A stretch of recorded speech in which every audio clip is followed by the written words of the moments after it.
Hi friends, എല്ലാവർക്കും നമ്മുടെ ചാനലിലെ പുതിയൊരു വീഡിയോയിലേക്ക് സ്വാഗതം. ഞാൻ ധന്യ.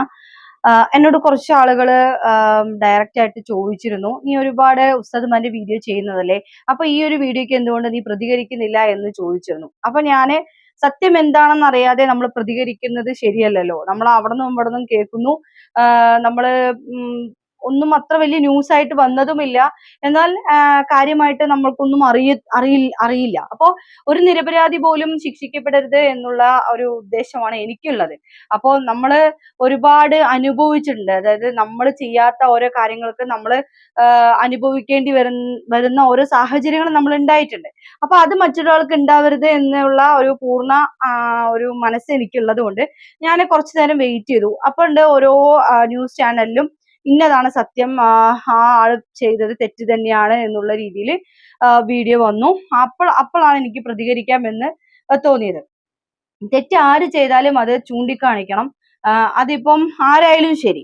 പക്ഷെ ഒരാള് കാരണം ആ ഒരു സമൂഹത്തെ പോലും വെറുക്കപ്പെടുന്ന ഒരുപാട് ആളുകളുണ്ട്. അവർക്കൊക്കെ ഇത് കൊട്ടിഘോഷിക്കാനായിട്ട് ഒരു ഇട വന്നു എന്നേ എനിക്കിപ്പോ ഈ ഒരു അവസരത്തിൽ പറയാനുള്ളൂ. കാരണം ഒരുപാട് ആളുകൾ വിമർശിക്കുന്നതും വിമർശനം ഏറ്റുവാങ്ങുന്ന ഒരു സമൂഹം തന്നെയാണ് ഈ ഉസ്താദുമാര് എന്ന് പറയുന്നത്. മതപഠനശാലയും അവിടുത്തെ വിദ്യാഭ്യാസത്തിനെ കുറിച്ചും, അല്ലെങ്കിൽ അവിടുത്തെ ഉസ്താദ് ദർസിൽ പഠിക്കുന്ന മക്കളുടെ കാര്യവും, അല്ലെങ്കിൽ അവിടെ പഠിപ്പിക്കുന്ന ഉസ്താദുമാരെയൊക്കെ ഒരുപാട് പരിഹാസ കഥാപാത്രമായിട്ട് ഒരുപാട് ആളുകള് വീഡിയോ ചെയ്യുന്നതായിട്ടൊക്കെ നമ്മൾ കണ്ടിട്ടുണ്ട്. പക്ഷെ അതൊക്കെ നമ്മള് അതിനൊക്കെ നമ്മൾ ഈ ചെവി കൂടെ കിട്ടി ഈ ചെവി കൂടെ വിടുകയാണ് ചെയ്യാറ്.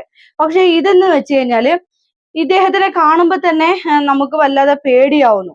പക്ഷെ എന്താ സത്യം യാഥാർത്ഥ്യം എന്ന് അറിയില്ലല്ലോ. അപ്പൊ തന്നെ ഒരു ഉസ്താദ് ഇതേപോലെ തന്നെ ദർസിലെ കുട്ടികളെ പഠിപ്പിക്കുന്ന ഒരു ഉസ്താദിനെ നമ്മൾ ഇന്ന് കാണുകയുണ്ടായി. അപ്പൊ നമ്മൾ അവരോട് ജസ്റ്റ് ഇങ്ങനെ സംസാരിച്ചു, ഉസ്താദെ എന്താണ് ഇതിന്റെ ഒരു നിജസ്ഥിതി എന്താണ് ജസ്റ്റ് ചോദിച്ചപ്പോ അദ്ദേഹം പറഞ്ഞത്, ആ ഒരു ദർസില് അങ്ങനെ 2-3-4 മാസം മുന്നേ കുട്ടിക്ക് ഒരു വിഷയം ഉണ്ടായിട്ടുണ്ടെങ്കിൽ ആ കുട്ടി അത് പാരന്റ്സിനുമായിട്ട് അല്ലെങ്കിൽ പറയണമായിരുന്നു. പക്ഷെ ആ കുട്ടി അത് ചെയ്തില്ല.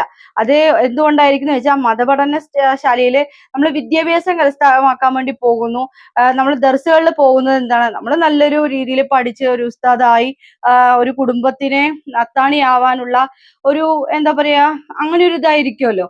അപ്പം ഒരുപാട് ദീനി പഠിപ്പിച്ചും ദീനി അതെല്ലാം ഉൾക്കൊണ്ടും നമ്മൾ മുന്നോട്ട് പോകണം എന്ന രീതിയിലായിരിക്കും ആ കുട്ടി ഉണ്ടായിട്ടുണ്ടാവുക എന്ന് അദ്ദേഹം പറഞ്ഞു. എന്തായാലും അതിൻ്റെതായ കാര്യങ്ങൾ നടന്നുകൊണ്ടിരിക്കുന്നുണ്ട്.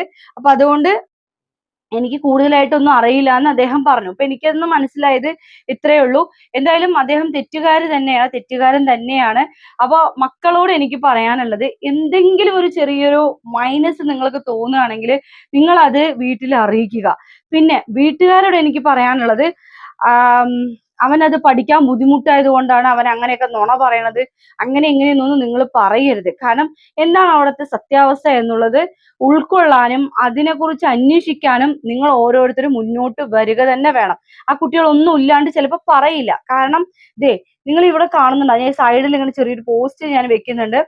കട്ടിംഗ് പ്ലെയർ കൊണ്ട് ഇങ്ങനെ നമ്മൾ നുള്ളണ പോലെ കട്ടിംഗ് പ്ലെയർ കൊണ്ട് ഇങ്ങനെ പിടിച്ച് വലിച്ചതും, ഇസ്തിരിപ്പെട്ടി കൊണ്ട് ചൂട് വെച്ചതും, ഇതൊക്കെ കേൾക്കുമ്പോൾ എനിക്ക് തന്നെ ഭയങ്കര വിഷമം. ശരിക്കും ഞാൻ ഒരുപാട് ആലോചിച്ചു, എന്ത് മാത്രം വേദനയായിരിക്കും ആ കുട്ടി അവിടെ അനുഭവിച്ചിട്ടുണ്ടാവുക.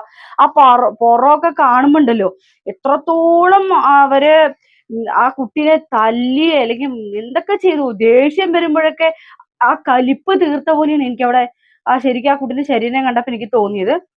എന്തായാലും ഒരു ആള് കാരണം ഒരുപാട് പിന്നെ ഉസ്താദുമാരെ കുറ്റപ്പെടുത്തിയും ദർസുകളെ കുറ്റപ്പെടുത്തിയും ഒരുപാട് ആളുകൾ ഓരോന്ന് പറയുന്നത് കേൾക്കുമ്പോൾ എനിക്ക് വല്ലാത്തൊരു വിഷമമുണ്ട്.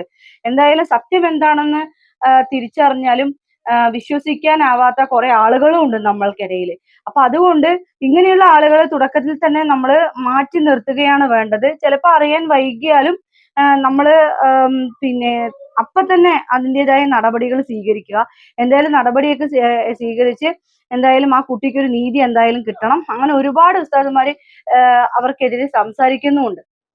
അപ്പോ എനിക്ക് ഇത്രയൊക്കെ പറയാനുള്ളൂ. മക്കളോടും മാതാപിതാക്കളോടും പറയാനുള്ളത് ഇത്രയേ ഉള്ളൂ. നിങ്ങളുടെ മക്കളെ നിങ്ങൾ പഠിപ്പിക്കാൻ വിടുമ്പോൾ അവിടെ നിന്നും എന്തെങ്കിലും ദുരനുഭവം അവർ നമ്മളുമായി ഷെയർ ചെയ്യുകയാണെങ്കിൽ അപ്പൊ തന്നെ നമ്മൾ മനസ്സിലാക്കുക, എന്തോ അവിടെ പ്രശ്നം ഉണ്ടല്ലോ കാര്യമായിട്ട് എന്നുള്ളത് നിങ്ങൾ ചിന്തിക്കുക എന്നതാണ് എനിക്ക് ഈ ഒരു അവസരത്തിൽ പറയാനുള്ളത്. നമ്മുടെ മക്കളല്ലേ, അവരെ ഇങ്ങനെ വേദനിപ്പിക്കാൻ നമുക്ക് പറ്റുമോ? അവരെ നമ്മൾ തന്നെ നമ്മുടെ മക്കളെ ഒന്ന് അടിക്കുമ്പോൾ നമ്മുടെ മനസ്സ് വല്ലാതെ വിങ്ങും. ഒന്ന് നിലവിളിച്ച ഒരു ചീത്ത പറയുമ്പോൾ 10 മിനിറ്റ് കഴിഞ്ഞാലും നമുക്ക് വേദന വരും. അങ്ങനെയുള്ള നമ്മുടെ മക്കളെ ഇതുപോലെ ദ്രോഹിക്കാനായിട്ട് നമ്മൾ എന്തിനാണ് അവർക്ക് വേണ്ടി വിട്ടുകൊടുക്കുന്നത്? അവരുടെ കലിയൊക്കെ തീർക്കാനായിട്ട് നമ്മൾ നമ്മുടെ മക്കളെ ഒരു എന്താ പറയുക, ഒരു വസ്തു ആക്കണോ? അതാണ് എന്റെ ചോദ്യം. അതുകൊണ്ട് പഠിക്കണം. പഠിപ്പ് എന്തായാലും ദർസ് വിദ്യാഭ്യാസവും മദ്രസ പഠനവും അതുപോലെ തന്നെ ദീനിനു വേണ്ടി പഠിക്കുന്ന ഒരുപാട് മക്കളുണ്ട്. ഒരുപാട് ആളുകളെയും നമുക്കറിയാം. നല്ല രീതിയിലാണ് അവരൊക്കെ. എങ്ങനെയാന്ന് പറയാം, ഇവിടെ നല്ല അച്ചടക്കത്തോടു കൂടി, ഒതുക്കത്തോടു കൂടി, നല്ല സൗമ്യതയോട് കൂടിയിട്ടാണ് ഇവിടെ പോകുന്നത്. നമ്മുടെ കടന്റെ മുന്നിൽ കൂടെ തന്നെ ഒരുപാട് ആളുകള്, കുട്ടികള് പഠിക്കാൻ പോകുന്ന കുട്ടികളുണ്ട്. എത്ര മിടുക്കന്മാരായിട്ടാണ് അവർ പോകുന്നത്. അപ്പൊ അങ്ങനെയുള്ള മിടുക്കനും മിടുക്കികളും ആക്കി തീർക്കാനാണ് ഓരോ ഉസ്താദുമാരുടെയും പ്രയത്നം. പക്ഷെ ഇങ്ങനെയുള്ള ചില ഉസ്താദ് എന്ന് പറയാൻ പോലും പറ്റാത്ത ചില ആളുകളുണ്ട്. അവരെയൊക്കെ എന്ത് ചെയ്യണമെന്നൊന്നും എനിക്കറിയില്ല. എന്തായാലും അവരൊക്കെ ഇനിയും മനസ്സ് മാറി നല്ല രീതിയിൽ മറ്റുള്ള ഉസ്താദുമാരെ കണ്ട് നല്ല രീതിയിൽ പഠിച്ച് വളരട്ടെ എന്ന് പറഞ്ഞുകൊണ്ട് ഇന്നത്തെ വീഡിയോ ഞാൻ ഇവിടെ വൈൻഡപ്പ് ചെയ്യുന്നു. നന്ദി, നമസ്കാരം.